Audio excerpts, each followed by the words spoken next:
Бұл сиқырлы раушан шашы бар ханшайым кім еді? Қалайша ол бәрін осылай таң қалдырды? Уа, ертегілер арқылы білейік. Патшалықтар раушан гүлдермен қоршалған сарайда тұратын патшалыққа бағынады. Бұл күні барлық раушан гүлдер жаңа туған сұлу ханшайымды қарсы алып гүлденді. Олар оған раушан гүлінің ханшайымы деп ат қойды. Ханшайымға қамқорлық жасап бата беру үшін пері шақырылды. Мен Роузға патшалықтың барлық азаматтарына қажет ғажайып қызыл шаш пен сиқырлы ән сыйлаймын.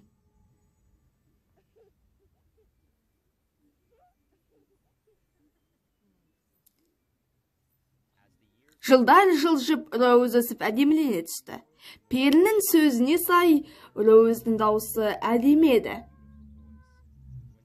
Ән салғанда қызыл шаштары жарқылап тұратын. Оның жиі серік етіп ұстайтын сиқырлы алтын құсы бар еді.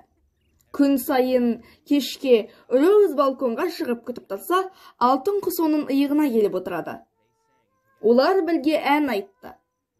Роуздың әні оң жақтан бүкіл патшалыққа тарап, өз азаматтарынан танатқанша тәтті түс көруіне көмектеседі.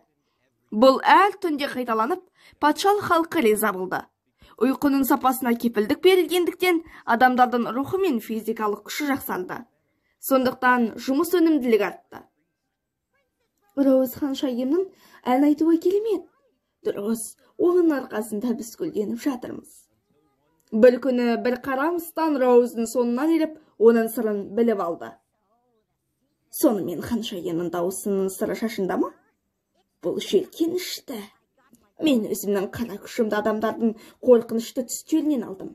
Олар әрқашан жақсы ұйықтайды. Менде артық күш жоқ. Мен олардың бәрін құртамын. Авра, кадавра. Мен Роуздың қызыл шашының түсі кетіп қалады деп қарғыс айтамын. Не болып қалды? Неліктен шашым кенеттен қара болып кетті? Болды, сіздің дауысыңыз азаматтарыңызға қалай көмектесетінін көрейік. Сол түні Роуз шашына қарап таң қалды, бірақ алтын құсты қуана қарсы алды. Роуз, шашың неге қара болып кетті? Уайымдама, шаш шығандықтан ба шашым күңгілт. Ертең менің шашым қалыпқа келеді. Кел алтын құс, бірге ән салайық.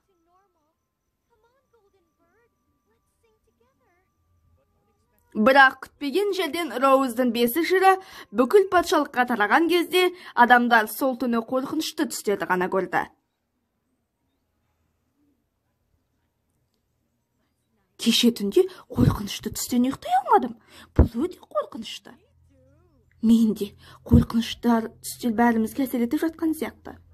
Олар қасынан өтіп бара жатқан қара шашты Роуз ханшайымын көріп таң қалды. Ханшайымның қызыл шашты қайда кетті? Неліктен қара? Ол сиқырлы шашын қайтарып алу үшін адамдарды ашуландыратындай жамандық жасады ма? Алтын құс ол кезде Роузға қызыл шаштылаған перісінің жанында болды. Ханшайымның шашының түсінің өзгергеніне таң қалған құс асығыс перілерді тауып алды. Мыстанның Роузға қарсы жоспарын білген соң, пері алтын құсқа кеңес береді. Сарайға оралғаннан кейін Роуз қатты қайғырды.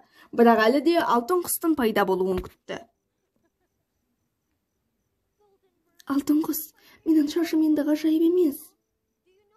Адамдардың бұрынғыдай жақсы ұйықтап, жақсы түс көру үшін не істеуім керек? Ханшайым, раушан суына малынған қара шаш көмектеседі. Шынымен бе? Бұл менің мәселемді шеше ме? Жарайды, рахмет алтын құс, мен байқап көремін. Роза алтын құстың айтқанын орындап, раушан суын дайындады. Сосын оған қара шашын жібітті. Бір ғажабы оның шашы бірте-бірте өзінің ашық қызыл түсіне оралды. Тамаша, алтын құсым, менің сиқырлы шашымның бұрынғы күйіне оралған рас. Сол түні ханшайым мен алтын құс бұрынғыдай әсем әнді шырқағанда, бүкіл патшалық тағы да танатқанша әдемі түскенді. Сиқыр қайтып келді, ханшайым, ханшайым! Дегенмен мыстан мұны соншалықты елеусіз қалдырған жоқ. Қарғысының жойылғанын білген ол қашуланып, Роузды тағы да қарғауға бел байлады. Бұл жолы шаштарыңыз қара болып қана қоймайды. Бұл патшалықтағы барлық раушан гүлдерді жоғалады.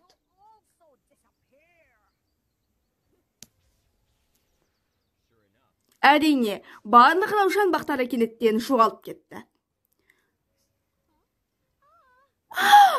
Жоқ, неге менің шашым қайтадан қара болып кетті? Роуз шаштарын сақтау үшін қызметшілерден бақшаға раушан гүлдерін жинауды өтінді. Алайда бұл жолы барлық раушан гүлдері жұмбақ жағдайда жоғалып кетті. Не? Бір раушан гүлі қалмады ма? Мүмкін емес. Содан кейін бүкіл патшалықтан іздеңіз. Әрине, раушан гүлдері табылды ма? Бірақ бүкіл патшалықтағы адамдар раушан гүлінің табылғанын көрмеді. Енді не істеуім керек? Алтын құс бүгін түнде көрінбейді. Осы қара шашпен бүкіл патшалыққа қалай айтамын? Ұзақ күткен, бірақ алтын құс көрінбеді. Роуз демалу үшін төсекке кетті. Сосын тез ұйықтап қалды. Роуз өзін қорқынышты түсінде көріп қалды. Түсінде қараңғы сиқыршы оның алдында жаман күлкімен пайда болды.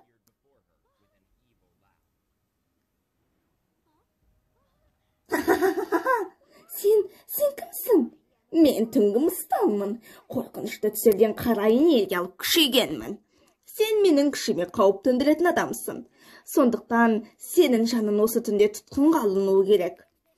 Сенің жаның кеткеннен кейін бүкіл патшалық түнгі қорқынышты түстерге айналады. Менің билігім шексіз болады. Мен шексіздікке айналып бүкіл жерді басқарамын.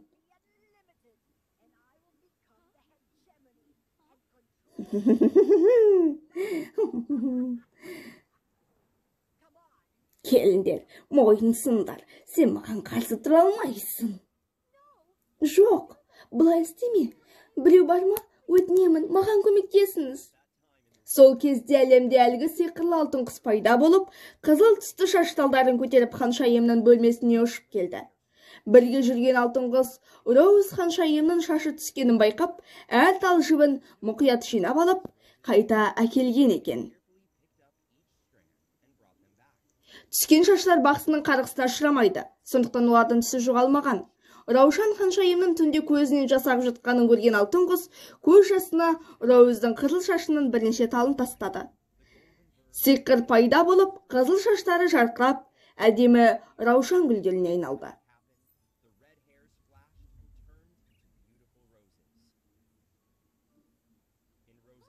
Роуз түсінде мыстан оны оңай ұстады деп ойлаған. Кенет жарық жарқырап, айнала жарқыраған раушан гүлдеріне толы баққа айналды. Роуздың қасында бір түрлі бала пайда болып, оған қосылып сиқыршымен соқсады. Сонымен сен көршілдің ханзадасы келмейінсің бе? Менің қарғысыма тиіп едің, сен әлі тірісің бе? Неге мұндасың? Сен сияқты мен де мына мыстанның құрбанымын. Енді маған сіздің көмегіңіз керек болғандықтан, біз оны жеңу үшін күш біріктіре аламыз. Бірақ Келвин, мен қалай күресу керектігін білмеймін. Роуз, бұл сенің ойындағы дүние, сіз оны толығымен басқара аласыз. Маған сеніңіз, кішкене батылдықпен сіз маған мыстанды басқаруға көмектесе аласыз.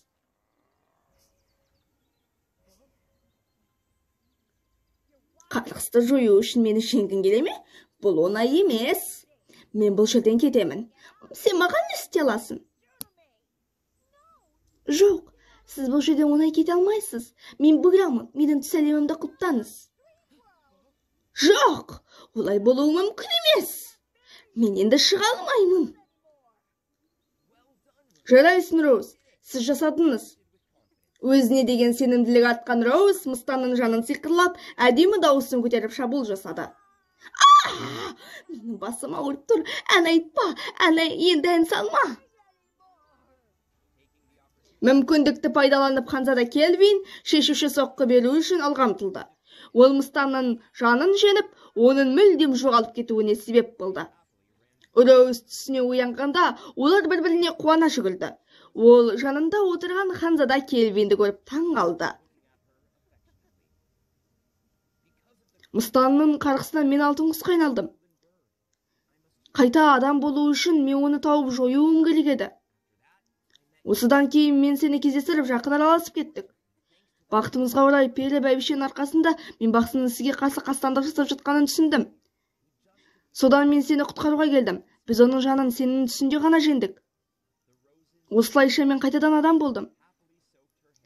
Раушандар қайтып қалпына келді. Роуз шаштарын Раушан суына малып алды. Шашы бұрынғыдай қызарып кетті. Роуз патшалық халқының жақсы ұйықтап, әдемі түс көруіне көмектесіп қайтадан ән айтты. Қиындықтарды жеңу үшін бірге уақыт өткізгеннен кейін Роуз бен Келвин ғашық болды. Олардың бақытты үйлену тойы баршаның қуанышымен өтті.